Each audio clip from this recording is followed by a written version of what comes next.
وَاسْتَقْبِلُوا أَمْوَاجَ الْبَلَاءِ بِالدُّعَاءِ وَالتَّضَرُّعِ، جب مصیبتوں اور اذیتوں کے طوفان تمہاری طرف منہ کھولے ہوئے آئیں تو اس وقت اللہ سے آہوزاری کرو، اللہ کی حضور دعا کرو، التجا کرو اور اللہ سے مدد مانگو۔ وہ بلاؤں کے رخ کو موڑ دے گا، وہ مصیبتوں کے رخ کو پلٹ دے گا تمہاری جانب۔ لیکن جب تم یہ مزاج نہیں رکھو گے تو مصیبتوں پر مصیبتیں آتی رہیں گی۔ حضرت موسیٰ علیہ السلام کے پیٹ میں درد کا احساس ہوتا ہے تو کوہ طور پہ چلے گئے، کیسے جلیل القدر نبی تھے، اللہ سے ڈائریکٹ رابطے تھے، اور جا کے کہا مالک میرے پیٹ میں درد ہو رہا ہے۔ اللہ اکبر۔ گھر کے نجی معاملے بھی رب سے ڈسکس کرتے تھے، اور کوئی جو ہے وہ ایسی چیز ہوتی وہ بھی رب سے ہی عرض کرتے تھے۔ کہا میرے مالک میرے پیٹ میں درد کا احساس ہو رہا ہے، دوائی کی پوری لینی ہے تو وہ بھی جا کے کوہ طور سے رب سے ہی لیتے تھے۔ تو اللہ تعالیٰ فرمایا فلان جنگل میں چلے جاؤ، وہاں اس شکل کے پتوں کی ایک بوٹی ہے، اس کو توڑو نچوڑو، اس کا پانی پیو، تمہیں شفا مل جائے گی۔ حضرت موسیٰ علیہ السلام گئے اور جا کے بوٹی کو توڑا نچوڑا، پانی پیا، شفا ہو گئی۔ کچھ عرصہ بیتا، دوبارہ اسی طرح کا درد جاگا۔ اب نسخہ تو ذہن میں تھا، کوہ طور پہ نہ گئے، اس جنگل میں چلے گئے اور جا کے بوٹی کو توڑا، اس کے پتے نچوڑے، پانی نکالا، پیا، لیکن درد اور زیادہ بڑھ جاتا۔ پھر دوبارہ آئے کوہ طور پہ، کہا مالک میں نے اسی درد پہ دوبارہ وہی بوٹی کا پانی پیا ہے لیکن درد بڑھ گیا ہے۔ کہا موسیٰ اب جو آئے ہو کوہ طور پہ پہلے ہی آ جاتے۔ تو عرض کی مالک بوٹی بھی وہی اور درد بھی وہی۔ فرمایا سب کچھ وہی ہے لیکن پہلے میرا حکم تھا، اب میرا حکم ساتھ شامل نہیں تھا۔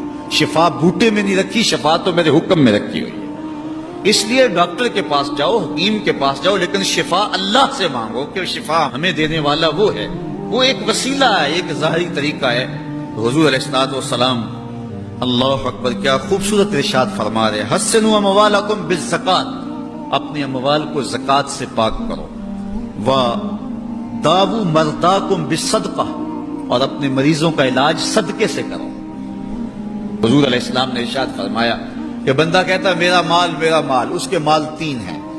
ایک مال وہ جو اس نے کھایا اور ضائع کر دیا، دوسرا اس کا مال وہ ہے جو اس نے پہنا اور پرانا کر دیا، اور تیسرا اس کا مال وہ ہے جو اس نے آگے بھیج دیا۔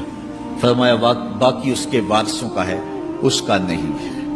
اس لیے ہم راہ خدا میں خرچ کرنے کا مزاج بنائیں، اس سے مال گھٹتا نہیں ہے، اس سے مال بڑھتا ہے۔ بلکہ جب راہ خدا کے اندر ہم خرچ کرتے ہیں تو ہمارا جو دوسرا مال ہے وہ بھی پاک ہو جاتا ہے۔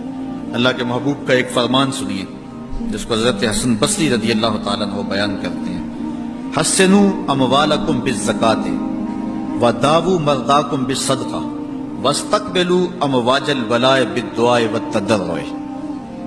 فرمایا کہ اپنے مال کو، اپنے اموال کو زکات سے پاک کرو اور اپنے مریضوں کا علاج صدقے سے کرو، اور جب مصیبتیں اور بلائیں تمہارا رخ کریں تو پھر دعا سے اور اللہ کے حضور زاری سے اللہ کی مدد چاہو۔ آج ہم صدقے کا مزاج بہت کم کر چکے ہیں۔ اسی زمانے میں ایسا ہوتا تھا کہ جب کوئی بیمار ہوتا تھا تو سب سے پہلا کام لوگ یہ کرتے تھے کہ صدقہ دیا کرتے تھے، ڈاکٹر کے پاس پھر جایا کرتے تھے، حکیم کے پاس پھر جایا کرتے تھے، سب سے پہلے اس کی جان کا صدقہ دیا کرتے تھے۔ صدقہ قضا کو بدل دیتا ہے، تقدیر کو بدل دیتا ہے۔ صدقہ سے اپنے مریضوں کا علاج کرو۔ اصل ڈاکٹر کے پاس جانا، علاج کروانا سنت ہے، اس کی ممانعت نہیں ہے، لیکن یہ بات ہمیشہ ذہن میں رکھیے گا کہ ڈاکٹر کے پاس دوا ہے، شفا نہیں ہے، شفا اللہ کے دستے کرم میں ہے۔ اس لیے جب بھی بیمار ہو جاؤ تو پہلے صدقہ کرو اور پھر ڈاکٹر کے پاس جاؤ، اللہ اس صدقے کی برکت سے ڈاکٹر کی دوا میں شفا رکھ دے گا، کیونکہ شفا تو اس کے حکم میں نا، چیزوں میں تو شفا نہیں ہے، وہ تو اس نے حکم جہاں دے دیا وہاں شفا ہے۔